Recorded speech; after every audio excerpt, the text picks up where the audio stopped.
Okay, I got the cases all cleaned up. Blew out all the holes. Got all the junk out of these head bolt holes here, or cylinder base holes, I should say. So they're clean. Got this one all cleaned out. There's a bunch of chips in the oil gallery here. Had to get rid of that.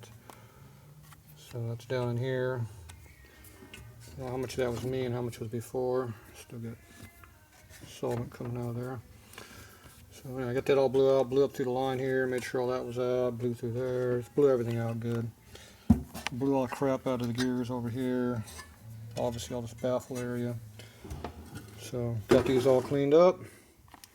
So now they are ready to assemble. So hey, we got the crankshaft over here still sitting, so we already had this mocked up before, so now I can go ahead and put together for good. So still got the washer in there like we need. So we'll go ahead and do that little tripod crappy filming over here that everybody seems to like except me. I wouldn't measure the motor size, and the cylinders are axtell cylinders. I should probably show you those first. So obviously you got a stock sportster crank over there. These are 3 and 13/16 bore cylinders that are 60 over, so they're 3 7/8 inches across. It's 3.875. And they didn't deburr that edge at all. Damn, that's dead sharp. I have to deburr that before I give it to them. That's stupid. That's a detonation point. Anyway, these are 30-degree squish chamber design, the dome piston there. And then they hollow it out in the center to lower the compression back down. So basically the chamber switches down this little dome right here. So it gives you a pretty good design. It's good and bad both. It's bad because there's a lot of surface area, so you get a lot of cool gases right on the edges, which you don't like to burn. So it won't be a good smog motor. It'll have some CO2 emissions with it. But the, or carbon or something, the fuel residues. Anyway, but it'll run good. That's all we care about. Okay, I got everything else all cleaned up here too, so I'll go ahead and start doing some assembly. So the first thing I'm going to do is put the crank up on there in the case where it belongs. So we got our oil here.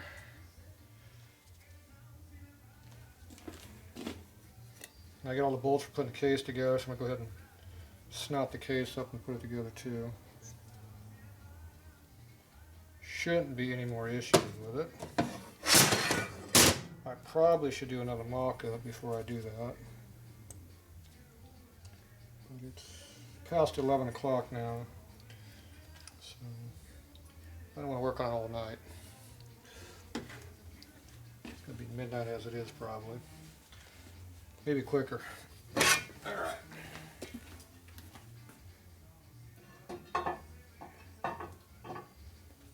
Still doesn't count as being a Sportster Evo rebuild because I haven't done more than about 2 or 3 in my life. But I've done a lot of mock-up and lower-end rebooks like this, so let's see what the hell I need here. Camera's in the way already, didn't take long. So we need the tip can install like we did before. Oh, I gotta have that spacer too, and what I did with that. I did something with that. Here's the old bearing. It'll work.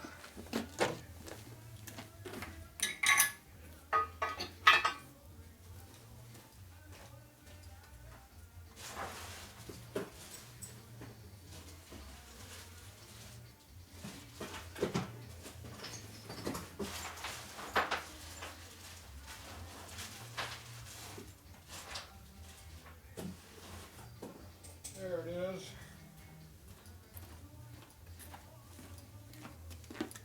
We need this. Looks like somebody was cutting on this thing too. It's got sharp edges everywhere also. He probably wants me to assemble this in the motor for him. Yeah, looks like the surface is usable. It's not too... It looks kind of rough, but it's pretty smooth actually. I have a new seal here you want me to come up with. Harley didn't have any seals for Harley anymore. Hard to believe, right?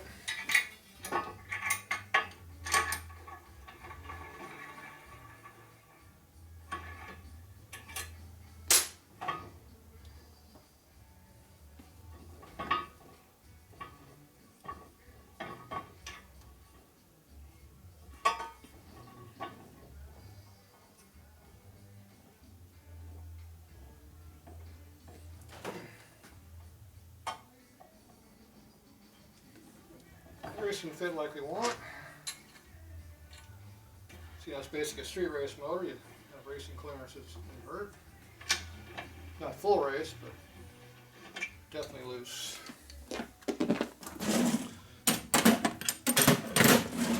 Motors are real simple. Tight bad, loose good.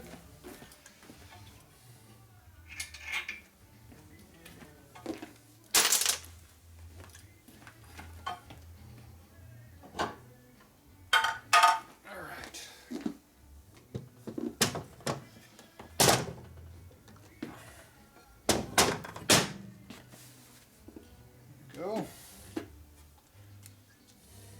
Assembly lube.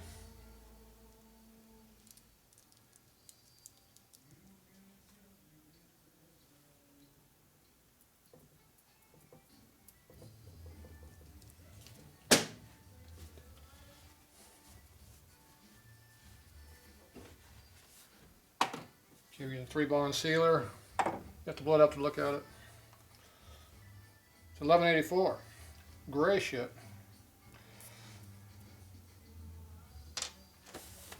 I don't know why it's known as thick crap. It's what I would use on the cylinder bases too when you put the lower end down, or the top end down, I mean. That way it'll stick.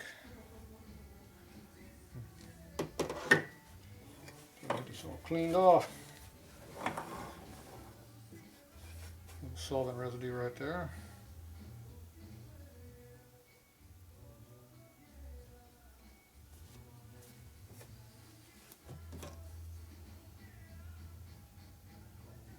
There we go. Sealer does not like to stick to solvent residue. It's like sticking to metal. Now you just put just a thin layer on here with your finger. You don't need anything fancy. Do not put a big bead down.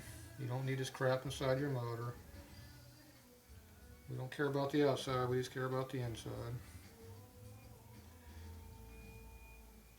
Some people care about the outside. It's not important. That's strictly cosmetic issues. We care about the inside of the motor that blows up when it's not done right. Kind of like this motor was. Guy's rebuilt it twice already, still doesn't know how to do it. That's why it's over here. Fix all the problems.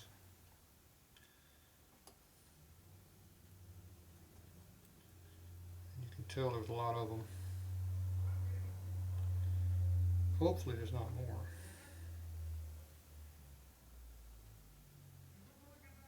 Otherwise I gotta clean all of this mess up.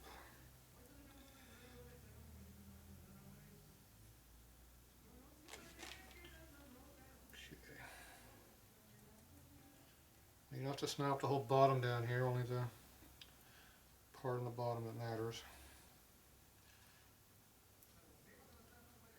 Remember, a nice thin even coat. Only needs about 20 thou thickness at most. Just basically cover the area. Kind of like priming the surface. You just need a little layer to get things to kind of stick together is all you need. If your case needs more than that to sealing, you probably should fix the damn problem. Sealer is not the answer. Okay, that one is done. We'll do the other half.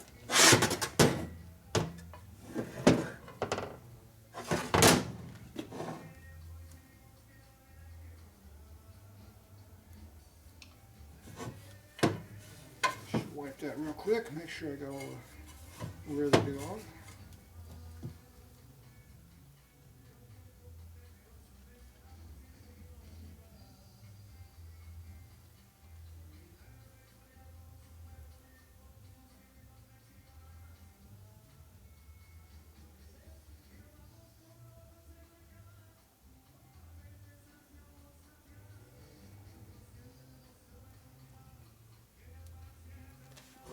Just make sure you get all the surfaces here.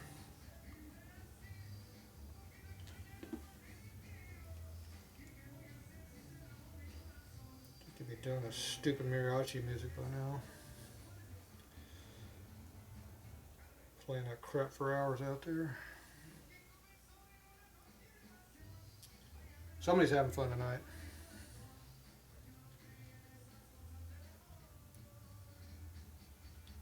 Of course, for me, this is fun.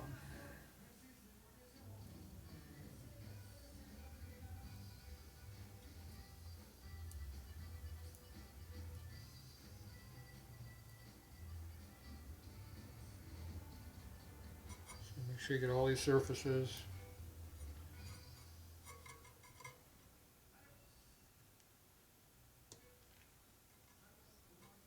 Yeah, solve the residue there. Missed a spot, I guess.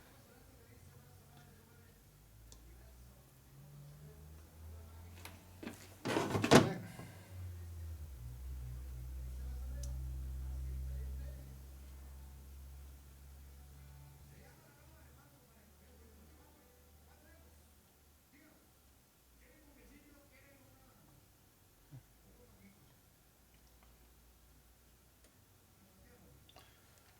Make sure all the dowel pins are in here too.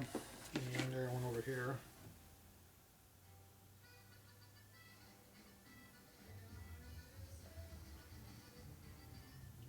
There, we're almost done here.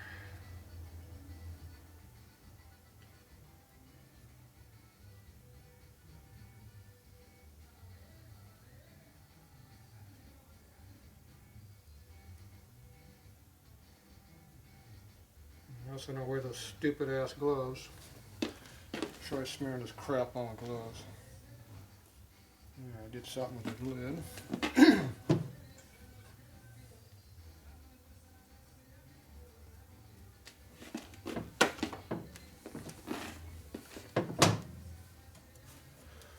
See, rags wipe it right off. Hey, gets most of it off. Alright, so you can see the surface there, just a little thin coat. See how it's now slobbering all over the inside. Now we just go ahead and slip it on in here.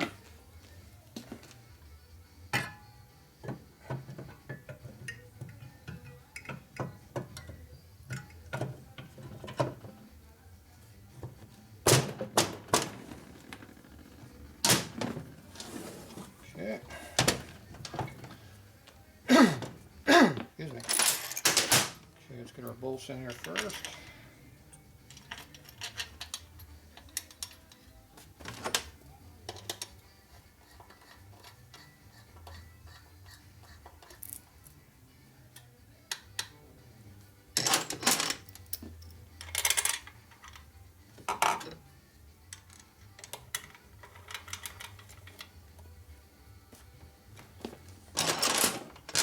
Now these bolts here have the thick washer on them. There's 3 of those. Used to be 4. Over there.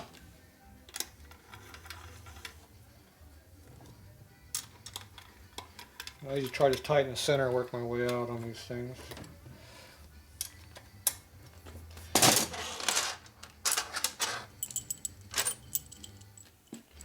I got 5 of the big long transmission bolts. Make sure you get the dingleberries off the end of the bolts so you don't break cases. Stuff gets in the backside and you blow the hole out the case. Okay, I put some nuts under here to take up the distance of the trap door. That way I can tighten them up.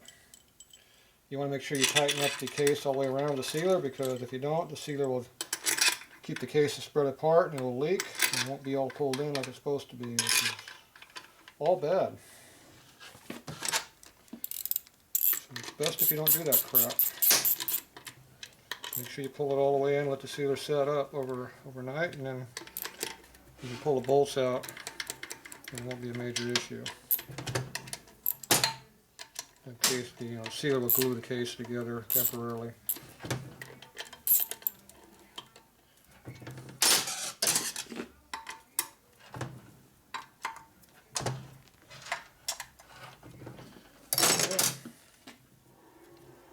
Still turns. That's a good sign.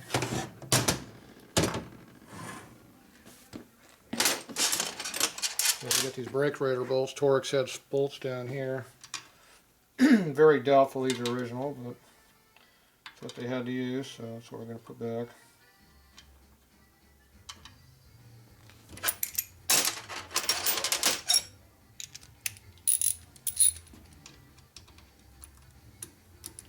So we can get them all started first.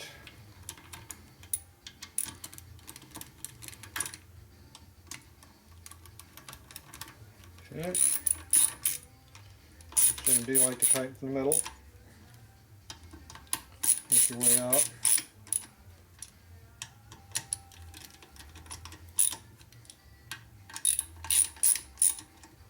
Okay. Alright. Now we got to put a little bit of torque on this stuff.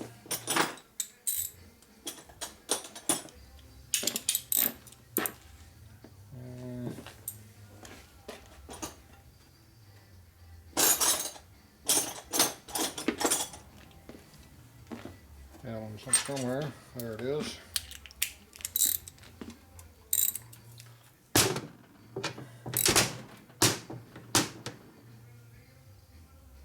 I think that's factory torque. It's my torque anyway. And that's something I really care about, is my torque.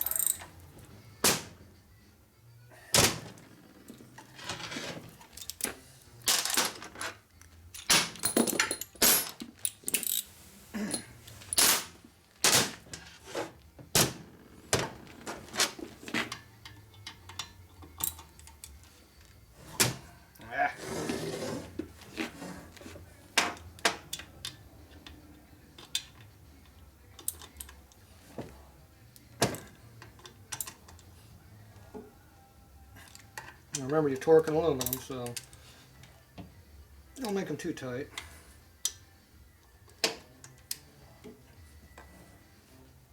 When it kind of quits moving, you're probably getting about the right torque. That's a good indicator.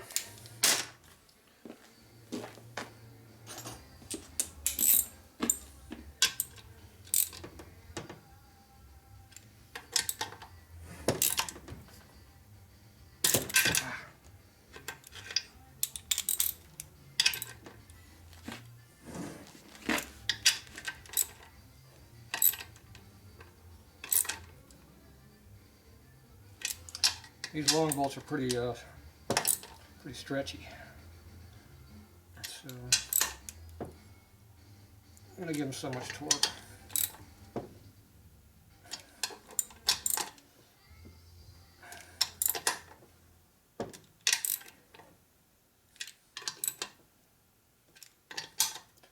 Yeah, they're not pulling much torque. They're pretty frail feeling. I think I got that one already, but oh yeah, that one torques in like it's supposed to. Okay, so let's get that over there, we can see better. So we got those all in. Now I get these two front bolts in here for the motor mount. If you don't do that, it'll leak down here in the center, which would be a bad thing. So here's the factory motor mount bolts. So take these big flat nuts. Make sure you get those in there.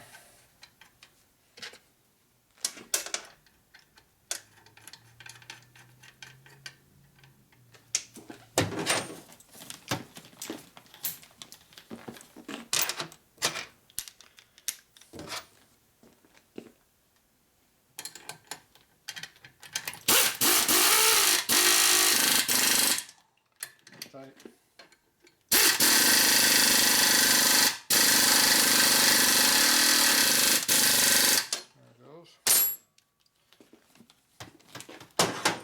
Protesting a little bit. Okay, so all the bolts are tight except for this one. That notch needs to be straight up and down, which it almost is. Now it is. Now I'm not going to put Loctite on that, because if that breaks or twists off and you get that Loctite in, it'd be like I had, the same problem. It won't come out. So rely on your torque. It's basically like a big spring. That thing is slim. It's as skinny as it is, so it shouldn't be a problem. But either way, you got to make sure you know what kind of torques to use. If you don't know how to use torque up bars, you better start figuring it out. Start with something that doesn't matter and strip out a few, then you'll know how much torque to put on stuff. There's enough used bad parts out there that you can play with to figure out torques. Okay, with this 3-ball, you just kind of rub it back and forth and it just kind of comes right off. We start with the stuff inside the motor first to get it out. On top. See, it just sticks on your rag a little bit. Just move to a different area.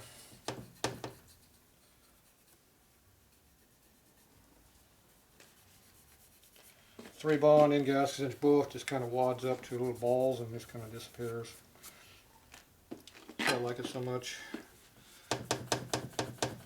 Just rub back and forth and it comes off. You can also use acetone, brake clean, stuff like that will cut it too. But if you're trying to make a mirror finish out of it, you can do that. But you know, I don't get too carried away about this. Kind of rub off the excess down here.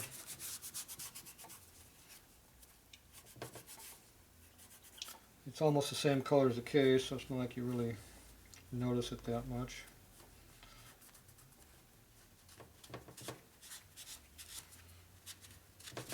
Cases don't really match up very good here, so you see most of it anyway. You can always come by later and hit it and it'll come off.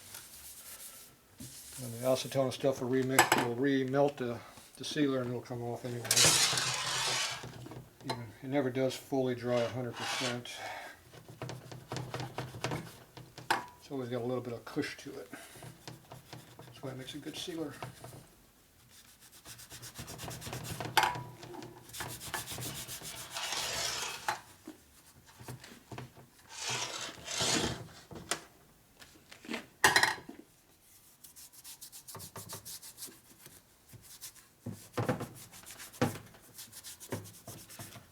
You want to see a nice little bead sticking out of the sealer. That way you know you had an adequate amount in there. If it's not sticking out from the case, that means you didn't put enough on there. But you don't want to have a big wad of it sticking out. You just want just a little bit. Wipe off the excess on the bench.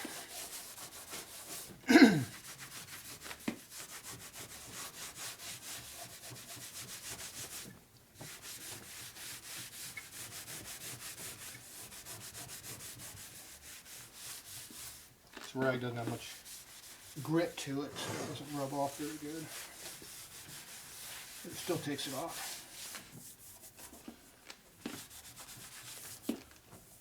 Cases keep making burrs on the table too. So that's why you have a steel workbench, so you can take that stuff right off.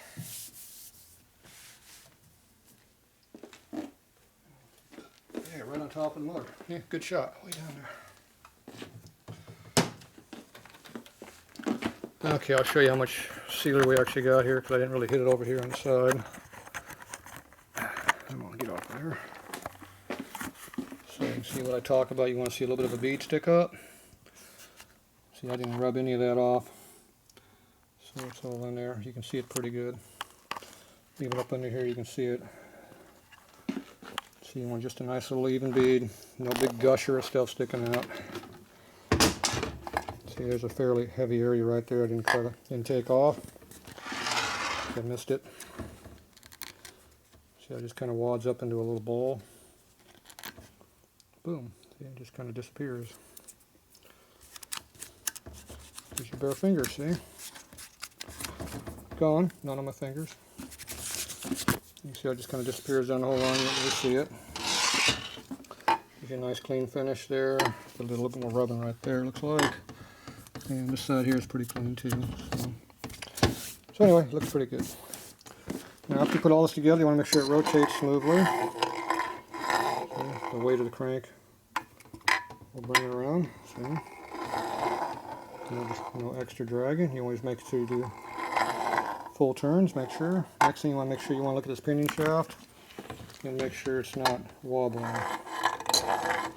You're also looking at the pinion gear and making sure it's not wobbling too. I'm trying not to wobble the case, but you can see how it's crank's not moving at all. So that's what you want to see after you put a motor together. If it wobbles, then you know you got problems. So there's this side here, same thing. See that rubbing the rod there doesn't really hurt anything. I'm not slamming them into the case. Just barely even leaving a mark. Okay, so we got this all in here. So we need to, they didn't bring a cam cover, so I can't check the cams like they wanted me to do. I do need to put the case seal in here, which is this one over here. Make sure there's no dirt in there. So you put it in like this, like a real seal, so that the oil will be stayed in the motor, not come out. Very important. And then this here can slip in after you get it in there. So I'm going to put this rough side like this toward the outside, the smooth side toward the bearing. So this here I just knock in with a hammer. Boom, boom, boom. No big deal. So then we're going to check our cylinders, make sure they go on. I got to put the studs and dowels in here next also, which are laying over here. You can see how these things are pretty chewed up and crappy looking. So I'm going to put the bad part toward the case and the good part toward the cylinder.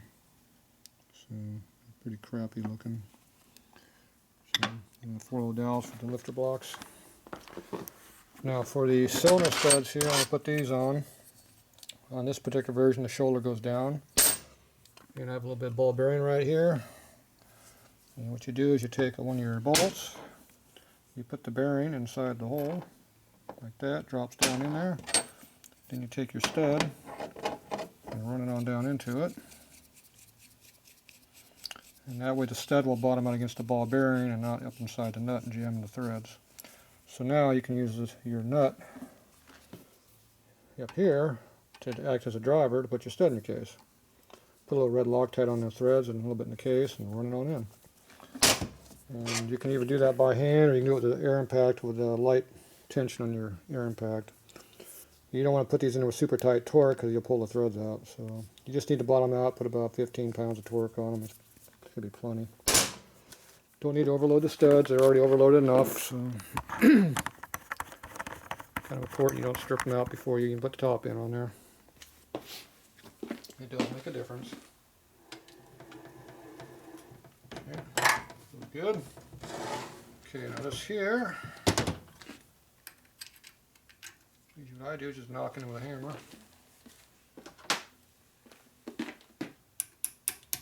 Just kind of get it started. Just kind of roll it around. You don't need to do it all in one hit, just a little at a time.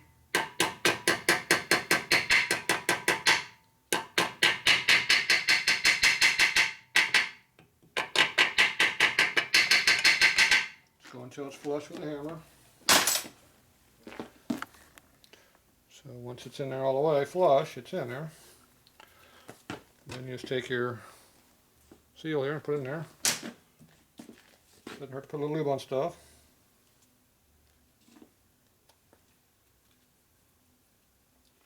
So you don't need to go buy a damn $80, $100 Jim's seal installation tool. A little common sense goes a long ways on this stuff.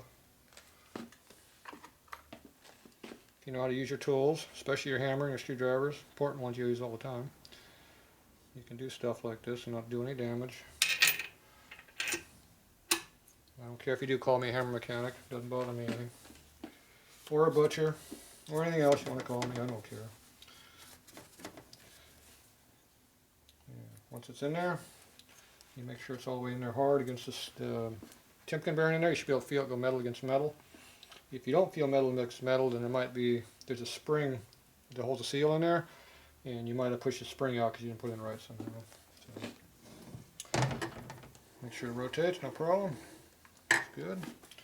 So that's simple. Okay, now we come over here. Let me blow this up a little bit closer so you can see better, hopefully. Okay, now we're going to put our little dowel pins in. These are the ones we took out of the case before. So you can see the part that was in there before. It's the dark part. The shiny part was inside the lifter block. So I'm going to put them back in the same way. I'm going to use my little my fine faced hammer here. Try not to put them in your motor. Like that. Too small for my finger, so get a little pair of needle nose pliers to hold them. Or a little pair of channel locks like this. They work good too. See, that'll hold it. You touch it with your hammer.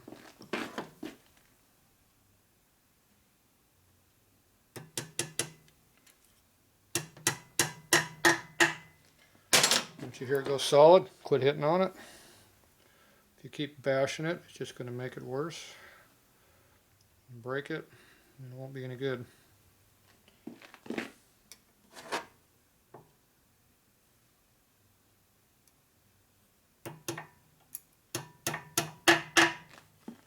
You hear them get hard. I give them one more hit just to make sure. Actually, you don't have to slam it really hard. You know, these are controllable.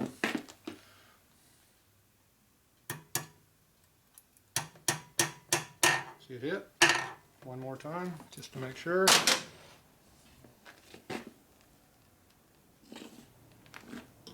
These don't go in very hard. If you have to force them, there's something wrong.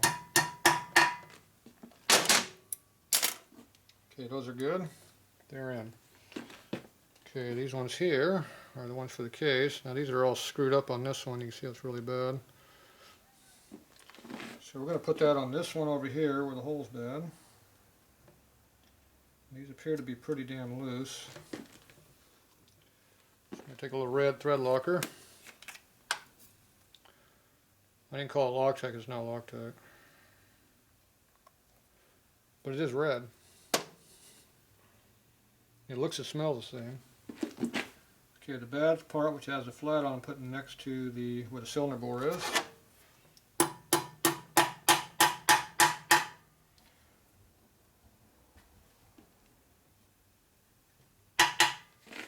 What I should have done that I didn't do was put those in before I bored the hole out. These actually do sludge out a little bit.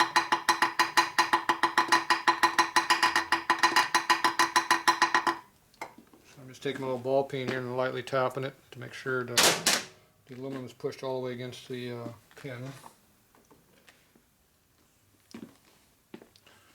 Because it does, with these little thin cases like these are, it actually pushes out about 5 thou, and it can make the cylinder hard to go down if you made the case real tight, like I did.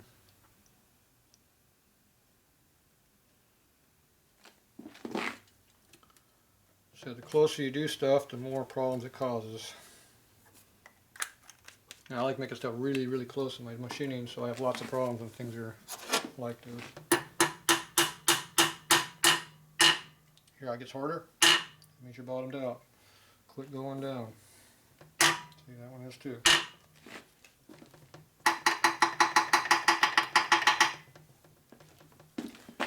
Okay, so I'm going to go ahead and check the cylinder fit to make sure it goes down all the way. Alright, so this one here. Let's get the piston out of the way. Okay, I don't care what it says on top. The rear one has to cut in the front, and the front one has to cut in the rear.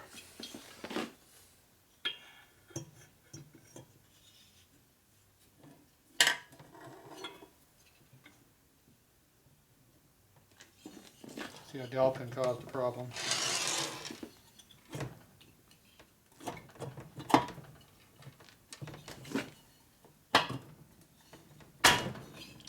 Push fit.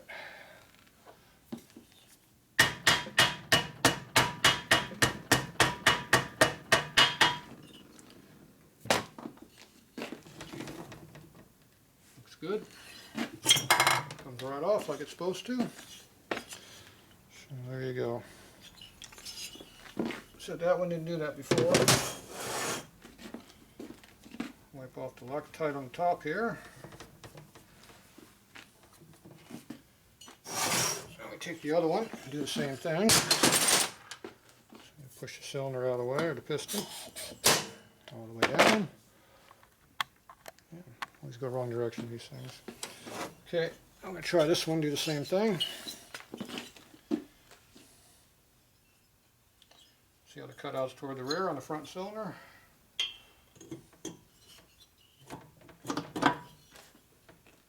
See, that one went a lot easier because I didn't have to beat the dowel pin in. Plus I fitted it better. Remember, this one here I thought was about 5 thou tight. Okay, so that's good. Now the pistons are made the same because I looked at the shape of the dome here. The valve pockets are equal on both, and they're the same depth down on each both, so you can put the piston either way you want. So that means the front and rear don't matter. That is not always the case. So it helps to measure stuff and double check it before you do stuff. Okay, so now we got all our dowels in there. Now we got to put the cylinder studs in there. Trying to make it easier for me. Okay, so we got our one bearing in here already. Get our red thread locker. Now I put a little bit on the stud here. About that much, not too much. And you do about the same inside the hole. Now the reason you put it in the hole is because when you thread this on, this goes up, and the Loctite that's down here will go down and lubricate the thread going down. So you get full Loctite. Otherwise, most of it winds up on the outside. You can see how it builds up on the outside anyway. Okay, now you can use just a wrench on this or whatever you want to do. I'm just going to use my little combination wrench, quick and simple. It's a little tight there at the ends. Put a little torque to it, not that much. Unscrew the nut, and we're good. Don't lose the bearing, it's in there. There it is. Got junk in the bottom of the thread, see all the junk on the bearing in there? I didn't clean the crap out of these holes because they're obviously full of crap. Probably should do that. So you need something to go all the way to the bottom of the hole like this air gun. Goes like that. And if you think one's bad, you might as well do them all, right?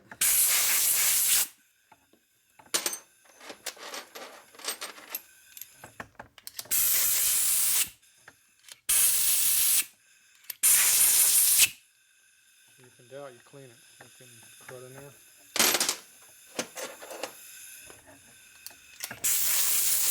You can never over clean, but you sure to help in under clean stuff.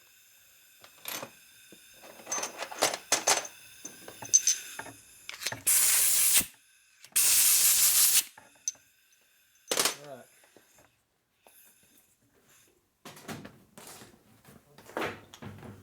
Didn't really see much come out of there, but it doesn't hurt to check. Okay, wipe off the excess Loctite. You don't have to have it on there. Okay, so take out another bolt. There's one I used before. Don't lose your bearing.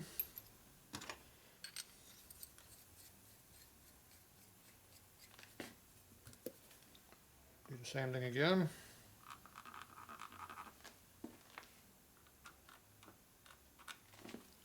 Don't get too carried away, all you're doing is wasting it. If you put too much in there and it bottoms out in the bottom of the hole, you'll hydraulic the stud. And either it won't tighten all the way down or you'll blow the case apart. A little bit of torque. And there you go. It's a lot quicker than a double nut method. Or pulling out my fancy stud puller. So you got the tool right here, you just got to use it.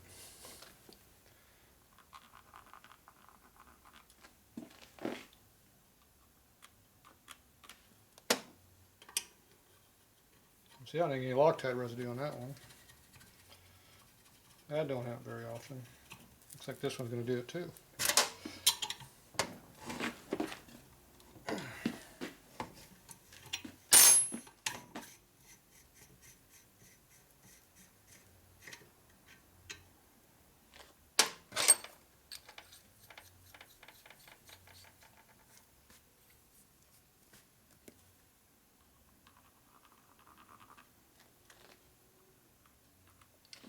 you're really tight on the bore in here doing when you did these, when you put these studs in there, it can actually buckle the case out a little bit, compress it, and it'll get tight.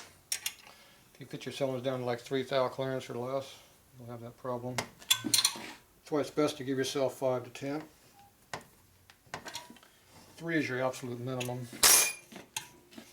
And that's just too damn close really to be very good. There's just no room for error.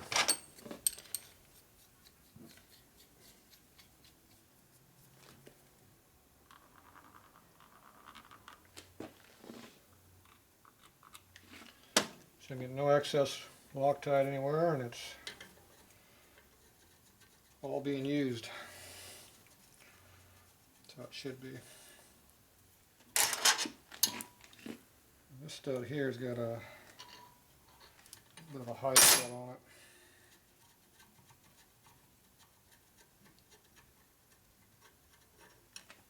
it. See where it's got, something's got into it there, and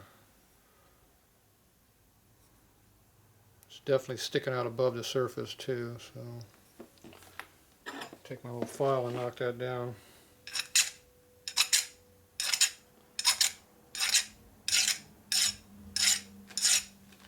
See how it sounds different when you get the titty off? So now it's all knocked down, it's not sticking up like it was. Still got a little bit sticking up right there. It's another spot. So you can hear it.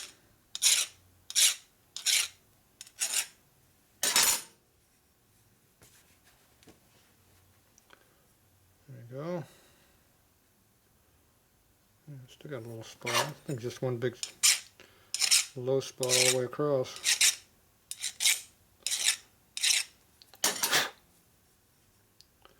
Alright, I think I got it all the way around that time. I almost had to go put it in a lathe. Yes.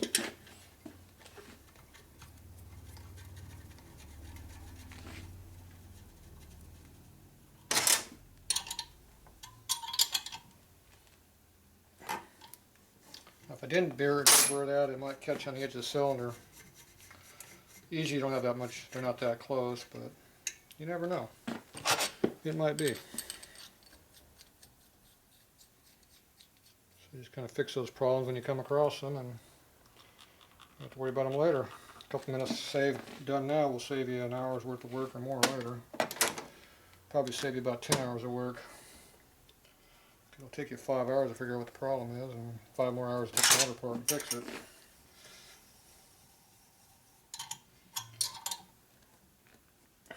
That didn't even count the swearing time.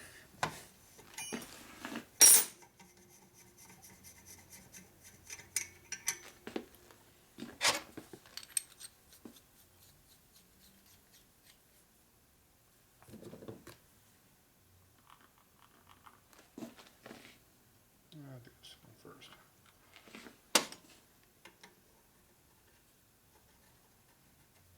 And the machine surface is pretty nice. Rebuilding my milling machine made a big difference. It's been getting worse and worse over the last few years and pissing me off on the finishes. Nice getting things fixed again. It only costs about 1,800 bucks. I think Harleys are expensive to go rebuilding your machinery.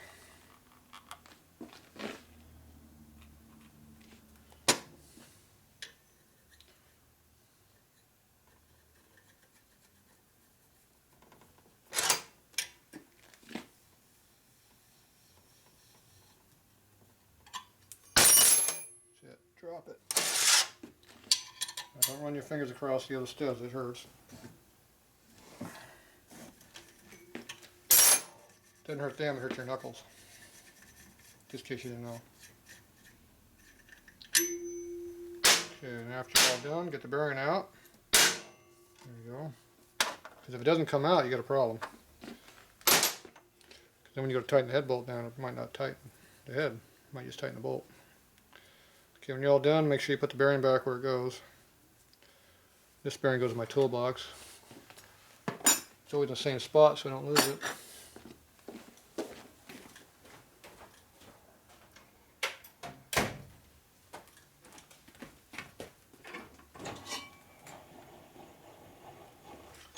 you put your tools back every time when they go. You know where they're at, and when you got to tell somebody where they're at, you can tell them exactly where they're at. You kind of see that in some of my videos. I know where everything is. So I put it back in the same spot every time. Okay, that spins real nice. Okay, now we're going to go ahead and put the piston assemblies on here. We're going to do the rear one first because the front one makes the motor flop too much. So this is the rear one. Note that is the front one.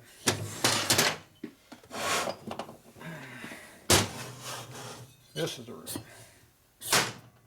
See, notch front, rear cylinder, notch back, front cylinder. Same way every time. Now this is a stock Sportster motor right here, so here's your stock 1200 piston. See the difference in bore size? Just a little bit. And before I forget, I want to deburr that edge.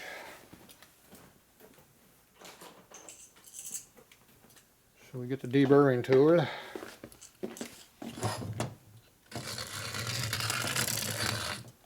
Not exactly the right one, but it'll work.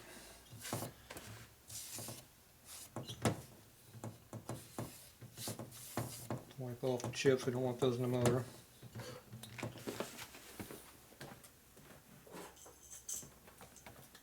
This is the right one here, but it's dull. But it still does a better job than the correct one. You can't see what I'm doing though. Get the chips out of there, you don't want them in the piston.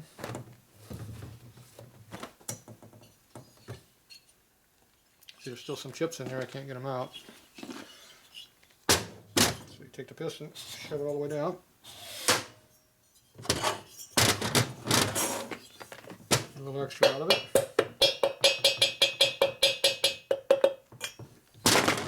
There, it's all the way out, now you can wipe them off. Voila, chips are out.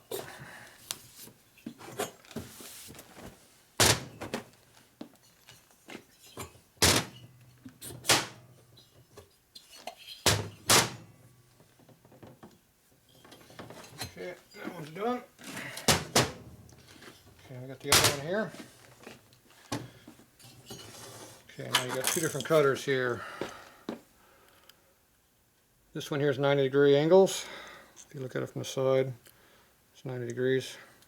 That is for cutting materials that do not make a chip. That's like cast iron. Okay, this one here is not 90 degrees. If you look at it, it's like 30 and 60. Okay, this is for one that makes a chip. So this will actually peel a chip off. This one here will actually basically break the chips off. There's no chips, just pulverize them. So if you use the correct one, it cuts real clean. If you use the wrong one, like I did, it goes chuck all the way around, chatters. It doesn't work right. Okay, we wipe this off. Push the piston down again. Knock it out. Oh.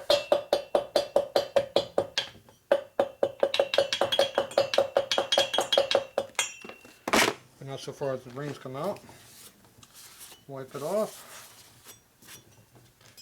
And wipe off the bench. Make sure it's clean. And bingo. So you see how far the dome sticks out? Sticks out quite a bit. See the shape of it a lot better now. So the head has to be made to match that.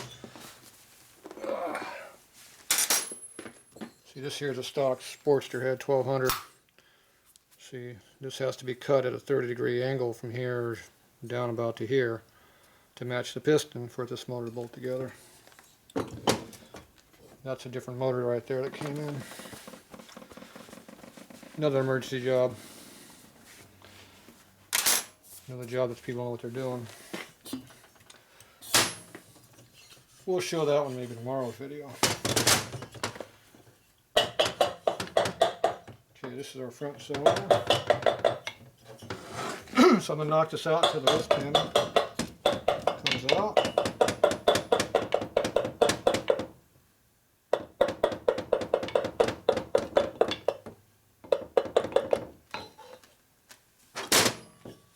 So now you got access to the wrist pin.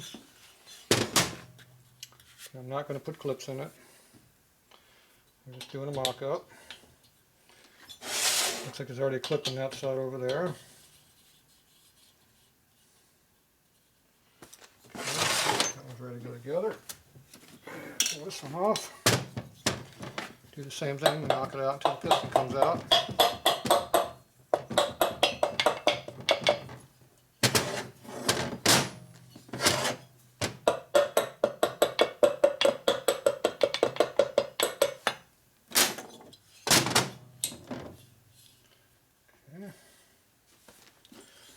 Okay, now we can take these and put them up on the sill on the motor and do a mock-up of it. Alright, pin fell out. Alright, we're back. Battery died. I'm going to take a half-hour break. I broke my other battery, so we only get one battery nowadays. Alright, back on the cylinders. I don't know where the battery died at, but somewhere I was putting the cylinder on there, I think. Okay, so got a cutout for the cylinder and cutout over here for the cylinder. So this piston goes in this direction, so make sure you do that. If you put the square stud over here, the piston will hit each other and break the pistons off. Not a good situation.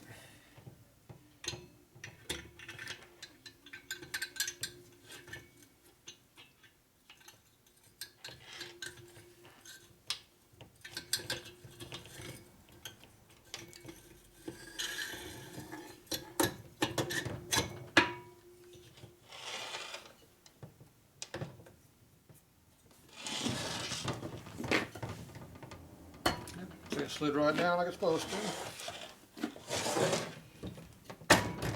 Seems to be down all the way. Pull out the other one here. And same situation, you make sure that the cutout with the piston matches the cutout of the cylinder. Front cylinder has cut notch on rear. See, rear cylinder has notch on front because it's V angle. We're not working on Honda here, so make sure you have the V's in the right spot.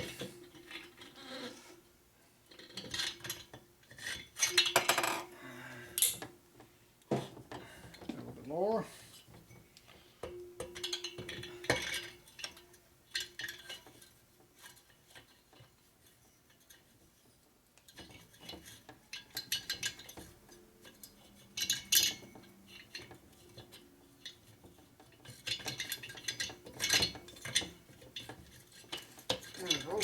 There she goes.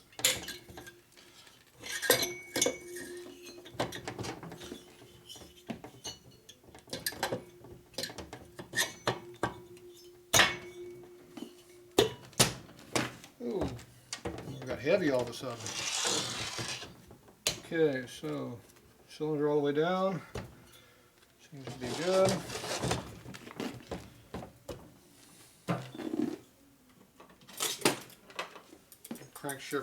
Crankshaft turning tool.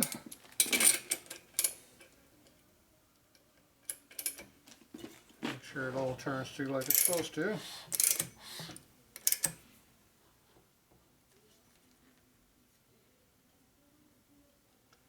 think we lost our clearance we need on these pistons, so. Okay, so you want to make sure that the pistons clear each other. We already know it has a ton of clearance because I checked it before, but this is to check whether it's actually assembled. So when the pistons go to bottom dead center down here, that's when they touch each other. So you got to make sure that they clear. So that piston's all the way down. This one's all the way, it's starting to come up. See, it's higher up than this one here now. See? You want to make sure the cylinders are still flat. That means they're not hitting each other coming up. You should be able to see a gap all the way through. See my hand there? So you want to make sure there's a gap. Don't need much, just need something. So, alright, so now we can bring these all the way up.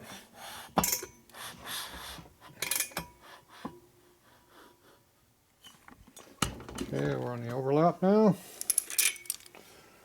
Put the tool away. So there's what the big bore motor looks like. So you got adequately sized cylinders. fill up all the gaps, so you got a lot of meat in there where you want it. And this is a 5-speed case, because you can tell by the big hole in here and how it's made. Just reading the comments. Whoa. Trying to fall over again. So let it fall over now. Alright, so that's what it looks like there. I don't have the rest of the motor, so I can't get too much further along. I do have the cams sitting here, so we can put those in at least. Now I ground the gear right here, so I know exactly where the spot is where the timing goes. So that means I got to put the rear cylinder further up. Tool back on there. About there, which is probably pretty close to TDC. For the rear one anyway. Okay, now this here's either number 1 or 4 because it's only got one timing mark. So you go over here and look at the lobe. Should tell you what the hell it is. And look on the gear. 1 and 6. So these are N6 cams, number 1 cam. So instead of putting a big 1 on the side of the lobe, it'd be easy to see. They got to hide it in a stupid part number. Typical Andrews. Okay, so that goes in number 1 hole. In case you don't know, this is 1, 2, 3, 4. Not starting here. Okay, so you got clearance in the bushing. It rotates. The lobe does not hit up there, up here in the top. So plenty of clearance. Good. Pass that test. Okay, next one. This one has 2 marks on it, see 1 and 2. That means it's number 3. It goes in there. Now if you go over here, it says 3 and 6. So that's how you know. Now you wonder why it's got 2 marks. It's because you need to time number 2 cam and number 4 cam off that one. Okay, this one here is number 2 cam because it has the ignition in it. This one is number 4 cam because we already got the other one in there. Now this has double marks in here in case you can't see where it goes. And you go over here, it says 4 on it, see?